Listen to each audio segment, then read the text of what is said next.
Hey again everyone, and welcome back to the channel for yet another installment in our new figure showcase series.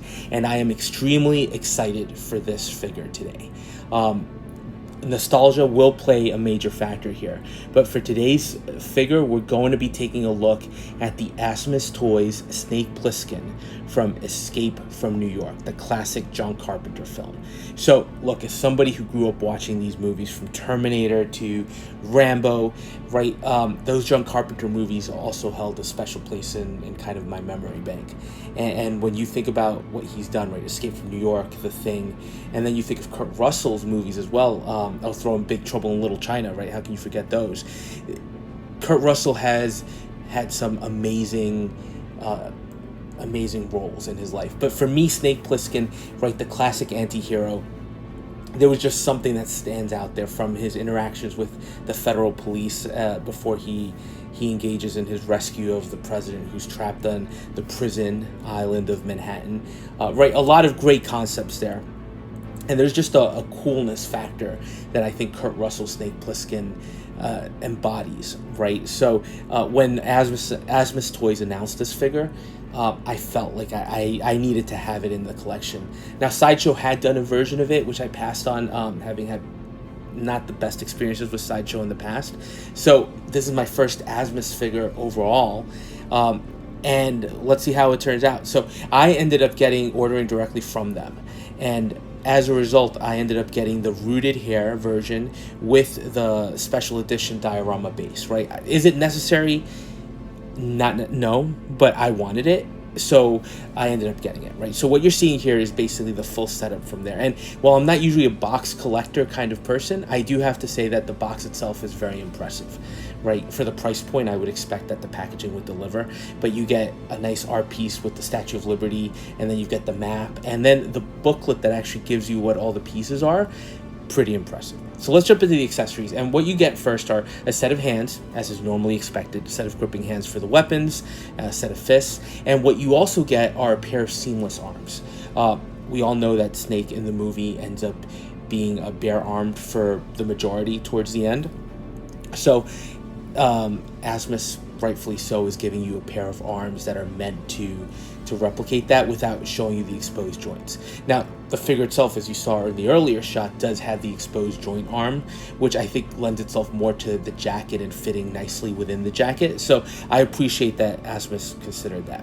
Now, you also get these various pieces that clip to the belt, right? If you've seen the movie, you know that he's got holsters for the revolver and he's got holsters for the Uzi.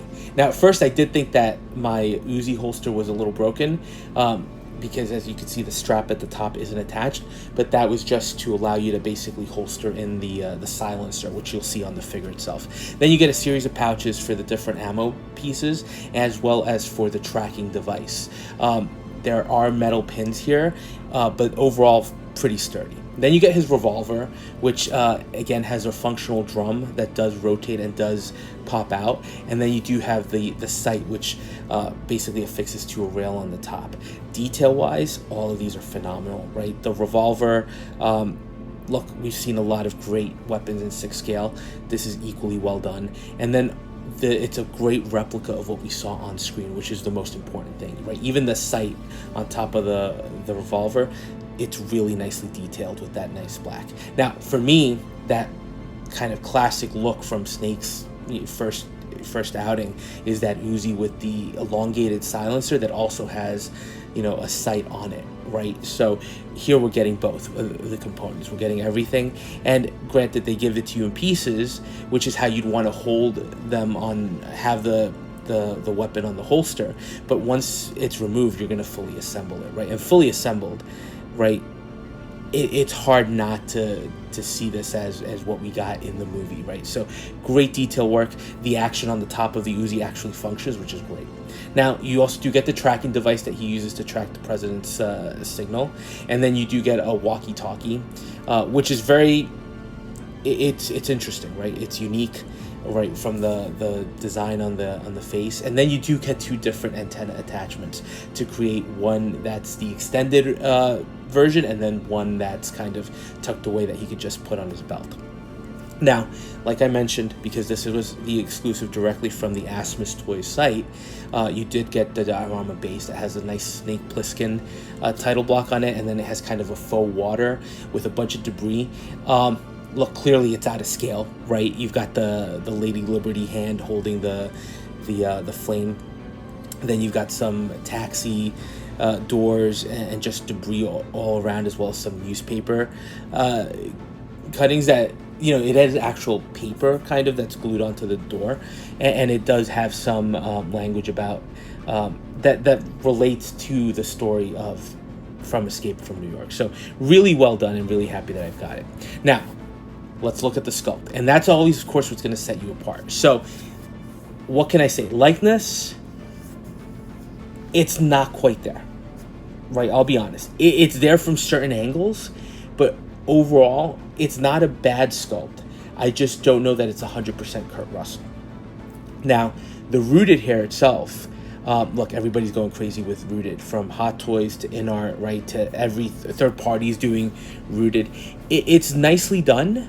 I don't think it's at the same level as the Hot Toys or the InArt releases at this point, but it is a really well done portrait overall. And I think anybody who sees this would be hard pressed to not realize who this is supposed to be. So I think overall a big hit, and one of the best sculpts I've seen from Asmus Toys. So definitely happy with it. Now, as far as the figure overall, right, it's that look that we've seen from the movie, right, with the belt, with all the pouches and everything, right. He does include that jacket, which actually looks pretty nice. And again, this works best with the arms that the non-seamless arms, right? The plastic, fully jointed arms. I did find that sometimes rotating the arms within the sleeve, the jacket sleeve, was a little problematic, and it was a little tough to kind of close the arms and have them drape naturally next to his body, but not bad overall from the clothing point of view. It's fantastic, right? It's what we saw in the movie. The boots in particular are pretty nicely done. Although, a slight nitpick for me, the boots do include some blades at the tip, right? Some kind of like, I guess they're useful, functional, I guess, for him in the world of the movie. But they're a little sharp, so they did stab me a couple of times. That's more of a pet peeve. But overall, look, figure highly posable with, and let me throw a caveat in, if you use the arms that the non-seamless arms, right, he's pretty posable. You can get some nice 90-degree bends. The non-seamless arms have a nice elbow joint. Once you assemble the Uzi with everything, it's that classic look from the movie, right, with the revolver as well, even with the walkie-talkie. There's just a lot of attitude, and for me, again, right, this is the nostalgia talking. Right, it's Snake Plissken. I know some people maybe don't appreciate the movie as much as I do, which is fine, right? But that's why I'm excited for this release overall. And I think when you think about this character and you compare it to, for example, the sideshow version of the character, I think this is probably the best iteration that we've gotten to date. So I definitely do appreciate everything that Asmus did, from the detailing on the holster, the weapons. Now the seamless arms, pretty easy to swap, right? They're just pegs on the shoulder. I will tell you that while they look good in more neutral poses, I do feel like the bending at the elbows is a little bit restrictive, right? The articulation is a little bit more restricted with those arms, as would be expected. And with the sleeve itself, right, the seamless sleeve, if you pose the arm in a certain way, I do feel like you've got to kind of work the sleeve because it just bunches up and looks unnatural. Now, look, it is the classic Escape from New York look, so for me, I think that's the look that I'm going to be more inclined to use. Plus, it kind of reveals, the devices that he's got on his wrist, right, from the counter that tells him how much time he has before the explosives in his neck detonate, to the other element on his other wrist, which is the emergency button, right, to call in not to call in the cavalry, but basically to call in the troops. So overall, though, I have to tell you, I think this is a win for Asmus. Would I consider this as good as Hot Toys releases?